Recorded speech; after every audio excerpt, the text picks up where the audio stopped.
अरुण खोरे, प्रथितयश पत्रकार, लेखक, उत्कृष्ट पत्रकारितेचा दर्पण पुरस्कार प्राप्त, इंदिरा प्रियदर्शनी, 2 युरोप ही व पोरके दिवस हे निवेदनात्मक पुस्तक प्रसिद्ध.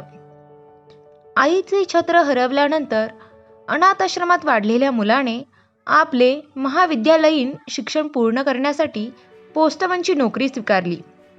त्यावेळेचे प्रत्ययकारी अनुभव या पाठात कथन केलेले आहे. बघूया तर, दिवस ऊन पावसाचे. त्यावेळी माझे महाविद्यालयीन शिक्षण चालू होते. सकाळी कॉलेजात जात होतो. शिक्षण चालू ठेवण्यासाठी मला दुपारची दिवसभरची नोकरी हवी होती, पण ती काही मिळत नव्हती. मिळालीच एखादी नोकरी तर काय काय करायचे याची स्वप्ने मात्र मी त्यावेळी रंगवत असे. माझे एक स्वप्न असे होते, महाविद्यालयाच्या अनेक उपक्रमांतून, स्पर्धांतून मी भाग घेत असे. चांगले नाव मिळत होते. स्नेहसंमेलनात, विविध कार्यक्रमात भाग घेत होतो. त्यावेळी काही मुले मस्तपैकी ब्लेझरचे कोट अंगावर चढवून मिरवायची. असा एखादा सुंदर कोट अंगावर चढवून मिरवायचे अशी फार फार इच्छा होती. शेवटी एक कोट मिळाला. तो रोजच मिळू लागला. हा कोट होता पोस्टमनचा, खाकी डगला. FYBAत असताना वृत्तपत्रातून एक जाहिरात झळकली. पोस्टमन भरणे आहे. खरे तर या जाहिरातीने हरकून जावे असे काहीच नव्हते, पण म्हटले, कॉलेजची 2 वर्ष बेकारीत गेली. आता या नोकरीसाठी प्रयत्न करून पाहू. जमले तर जमले. अर्ज केला. त्यानंतर लेखी परीक्षा दिली. 3 महिन्यांनी माझी निवड झाल्याचे पत्र आले. मला आनंद झाला आणि त्यापाठोपाठ पोटात गोळा आला. बापरे, मी ज्या झोपडपट्टीत राहत होतो त्या भोवतालच्या इमारती मला भयंकर दिसू लागल्या. शेकडो इमारतीचे 4-4 मजले चढून जायचे आणि ते हे पत्र वाटत, ही कल्पनाच मला भयंकर वाटू लागली. आणि दुसरे म्हणजे आपल्याला लगेच रुजू व्हावे लागले तर कॉलेज संपलेच या विचाराने मी बैचेन झालो. मी ही नोकरी न स्वीकारण्यासाठी अन्य पर्याय शोधले, पण व्यर्थ. शेवटी रुजू झालो. खाकी कपडे चढवलेले अनेक पोस्टमन पोस्टातल्या एका हॉलमध्ये दोन्ही बाजूंनी समोरच्या पत्र्यांच्या गठ्ठ्यांचे सॉर्टिंग करत बसलेले. मी खिन्न मनाने एका पोस्टमन शेजारी जाऊन सॉर्टिंग पाहत उभा राहिलो. पोस्टमन मित्रांचे हात यंत्रवत चालत होते. सुमारे 2 तासांनी सॉर्टिंग संपली. पत्र्यांचे गठ्ठे घेऊन सगळे दूत बाहेर निघाले. मी ज्या पोस्टमनसह जाणार होतो तोही उठला आणि आमची भ्रमंती सुरू झाली. 2.5-1 तासाने पत्र वाटपाचे काम चालले होते. सुदैवाची गोष्ट एवढीच होती की या पोस्टमनला जो बटवड्याचा भाग होता त्यात उंच इमारती फारशा नव्हत्या. मला कामाच्या दृष्टीने बरे वाटले. कॉलेज 7:30चं आणि पोस्टात जावं लागे 6:30लाच. दुसऱ्या दिवशी त्या पोस्टमनला मी सांगितले की मी कॉलेजात जाणारा विद्यार्थी आहे, तर मला लवकर सोडत जा. तोही भला माणूस होता. आम्ही बटवड्याला बाहेर निघालो की मला तो 15-20 मिनिटांनी सोडत असे. मी अदम्य उत्साहाने कॉलेजला पळत सुटे. अशावेळी कॉलेजचे दिवस काही वेगळेच वाटू लागत. मन मोहरून जायचे. मनाला तजेला मिळायचा. हे जग आपल्यापासून अलग होऊ नये, आपण इथून दूर जाऊ नये असे वाटत राहायचे. प्रशिक्षणाचे 10 दिवस संपले. लवकरच परीक्षा सुरू झाल्या. कॉलेजचे शेवटचे वर्ष सुरू झाले.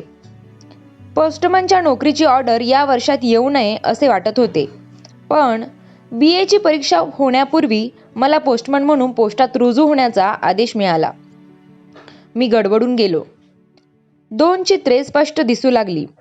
एक तर हातातोंडाशी आलेली पदवी परीक्षा अर्ध्यावर सोडावी लागणार आणि जर ही नोकरी सोडली तर BA नंतर पुन्हा नोकरीच्या शोधात उन्हात फिरावे लागणार. पर्याय एकच होता, पोस्टमनची नोकरी स्वीकारणे हाच, आणि तो मी बिनतक्रार स्वीकारला. थंडीचे दिवस होते. गारवा बराच होता. मी 6 वाजताच पोस्टात पोहोचलो. अजून बरेच पोस्टमन यायचे होते. मी पोस्ट मास्तरांना भेटलो. 1-2 ओळखीचे पोस्टमन होते, त्यांनाही भेटलो. मला शिकवणाऱ्या पोस्टमनने सॉर्टिंग कशा पद्धतीने करायचे हे सांगितले. मला 6 नंबरची बीट दिली होती. मला ट्रेनिंग आणि बीटची माहिती देण्यासाठी एक पोस्टमन माझ्याबरोबर आला. सुरुवात टपाल ठेवण्याच्या बॅगेपासून असते. 3-4 कप्पे असणारी जाड खाकी कापडाची बॅग. पत्रे, पाकिटे, आकाराने लहान मोठी चौकोनी मासिके, अहवाल यांचे टपाल अशी साधारण विभागणी करून ते ठेवावे लागते.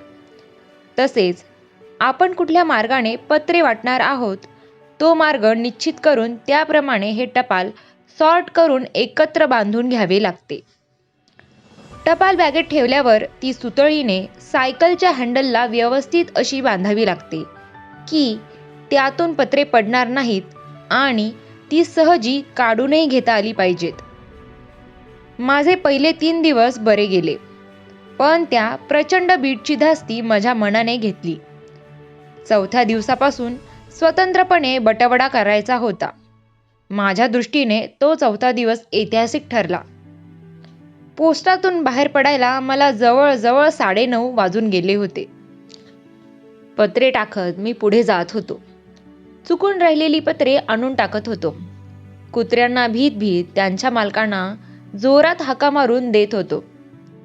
वेळ वाढत चालला होता. 12-1च्या सुमारास एका साध्या हॉटेलात थोडा नाश्ता केला. माझ्या एक लक्षात आले की आजच्या दिवसात ही बॅग काही रिकामी होणार नाही. दिवे लागण झाली तरी माझे काम चालूच होते. 7:30 वाजता उरलेली पत्रे बॅगेत ठेवून मी पोस्टाकडे निघालो. त्या दिवशी सुमारे 200 पत्र उरली होती. पोस्ट मास्तरांनी माझ्याकडून खुलासा जबाब लिहून घेतला. बहुधा आता आपली नोकरी सुटणार असे मला वाटू लागले. पण नोकरी राहावी, यापुढे आपण ती चांगली करू असे मन म्हणत होते. दुसऱ्या दिवशी मला कालच्यापेक्षा अधिक उशीर झाला. पोस्ट मास्तरांनी जनसंपर्क अधिकाऱ्यांना माझा रिपोर्ट दिला. ते माझ्यावर भलतेच उखडले. पत्रांचे वेळेत वाटप करण्याच्या सूचना दिल्या. त्यानंतर मात्र माझे काम साधारण वेळेत संपू लागले. पण 15 दिवसातच माझी बदली दुसऱ्या पोस्टात झाली. कामाच्या वाटपाचा परिसर मोठा नव्हता, पण काम खूप होते. काही कारखान्यातून 50-60 रजिस्टर पत्रे, 20-25 मनी ऑर्डर्स असे काम असे. कामगारांना बोलवा, इंटिमेशन ठेवा, सह्या घ्या, पोचपावत्या घ्या असे कागदी घोडे सारखे नाचवत काम चालू असायचे. कामगार नसले, शिफ्ट्स वेगवेगळ्या असल्या की हे काम दुसऱ्या दिवशी पुन्हा तितकेच वाढे. आता माझ्या BAच्या परीक्षेला फार थोडे दिवस उरले होते. मी रजेचा अर्ज टाकला आणि तो मंजूर झाल्याचे समजले. मी अभ्यासात मग्न झालो. परीक्षा संपल्यानंतर पुन्हा पोस्टात रुजू झालो. यावेळी ज्या परिसरात कॉलेजची 4 वर्ष गेली त्या परिसरातच पोस्टमन म्हणून मला काम करावे लागणार होते. आनंद एकाच गोष्टीचा होता की कॉलेज ज्या भागात होते त्या भागाची बीट मिळाली नाही याचा. त्यामुळे काळजी बरीच कमी झाली. हा सगळा भाग म्हणजे चकचकीत, शिष्टाचारी, पांढरपेशा समाजाचा. सुस्थापित, सुखासीन असे जग. त्यांची राहणी, त्यांचा थाट यांना काही वेगळीच खुमारी असे. आपण जिथपर्यंत पोचू शकणार नाही तिथपर्यंत केवळ पत्रे टाकण्याच्या निमित्ताने मी जात होतो. काही बंगल्याच्या कुत्र्यांचे आवाज एवढे भयानक असत की रखरखत्या उन्हात अंगावर सरसरून काटा येई. सोसायट्यांची नावे देखील वैभवशाली, समृद्धीशी नाते सांगणारी. त्यात राहणारे लोकही तितकेच संपन्न. आतापर्यंत बघितलेल्या जगापेक्षा हे सर्वस्वी वेगळे जग होते. इथे माणसे फार कमी भेटायची. माणसांपेक्षाही त्यांच्या वास्तू, बंगले, सोसायट्याच अधिक भेटायच्या. पोस्टमनच्या कामाची सत्व परीक्षा असते ती पावसाळ्यात. कसाही पाऊस असो, पत्र वाटप झालेच पाहिजे. अहर्निश सेवा महे हे ब्रीदवाक्य पोस्ट खात्याचे. या ब्रीदवाक्याची सर्वात जास्त किंमत मोजतो तो पोस्टमनच. रेनकोट घ्या, छत्री घ्या, भिजावे लागणारच. पत्रे कितीही सुरक्षित न्यायचा प्रयत्न केला तरीही ती थोडीफार भिजतातच. पण लोक तक्रारी थांबवत नाहीत. लाळे गुरुजी नावाचे एक ज्येष्ठ पोस्टमन मित्र म्हणत, अहो खोरे, पोस्टमनला 100 मालक, ओव्हरसिअर बोलणार, पोस्टमास्तर बोलणार आणि पब्लिकही बोलणार. आपण सगळ्यांशी गोड बोलून काम चालवायचं. पावसाळा संपताच मी BAच्या उरलेल्या 2 विषयांची तयारी सुरू केली. ऑक्टोबरमध्ये परीक्षा दिली. त्यानंतर BA ऑनर्स मिळाल्याचे सांगणारी मार्क लिस्टही मला मिळाली. याच काळात सर्वांचा थरकाप उडवून देईल असे 3 खून एकाच वेळी एकाच घरी पुण्यात झाले. तब्बल 4 महिन्यांनी पोलिसांनी आरोपीला पकडले. मी त्याच दिवशी रात्री बसून भयासुराच्या छायेतील ते भीषण दिवस हा लेख लिहिला आणि दुसऱ्या दिवशी सकाळ या दैनिकाकडे पाठवून दिला. 5व्याच दिवशी तो लेख प्रसिद्ध झाला आणि मला खूप नाव मिळाले. मी आनंदून गेलो. पोस्टात तर कारकून मंडळी माझ्याच लेखाविषयी चर्चा करत होती. जिथे मी पत्र टाकत होतो त्या भागातल्या लोकांची मने गलबलून गेली होती. आज जो तो माझे नाव विचारत होता, चहा घेण्याचा आग्रह करत होता. एका पोस्टमनचे एका लेखकात संक्रमण होणे त्याचा अनुभव मी घेत होतो. लेख प्रसिद्ध झाल्यापासून मला सारखे वाटायचे की सकाळमध्येच आपल्याला संपादकीय विभागात काम करण्याची संधी मिळाली तर किती बरे होईल. पण त्यासाठी वृत्तपत्र विद्येची पदवी आली. त्यासाठी ही नोकरी सोडणे आले. वाटले सोडावी ही पोस्टमनची नोकरी. पण पुढे काय? 2 वेळच्या जेवणाचे वांदे होतील. पण त्या लेखाने मनाला एक बळ दिले होते. आपल्यात काही न संपणारे असल्याची जाणीव करून दिली होती. शेवटी मी पोस्टमनच्या नोकरीचा राजीनामा दिला. अनेकांना आश्चर्याचा धक्का बसला. मी थोडा निर्धास्त होतो, कारण 1-2 ठिकाणाहून कामाची आश्वासने मिळाली होती.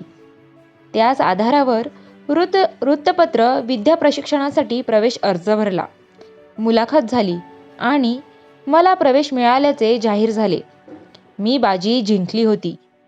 पत्रकार होण्याच्या स्वप्नाने मला आजवर न पाहिलेल्या एका वेगळ्याच जगात आणून सोडले होते.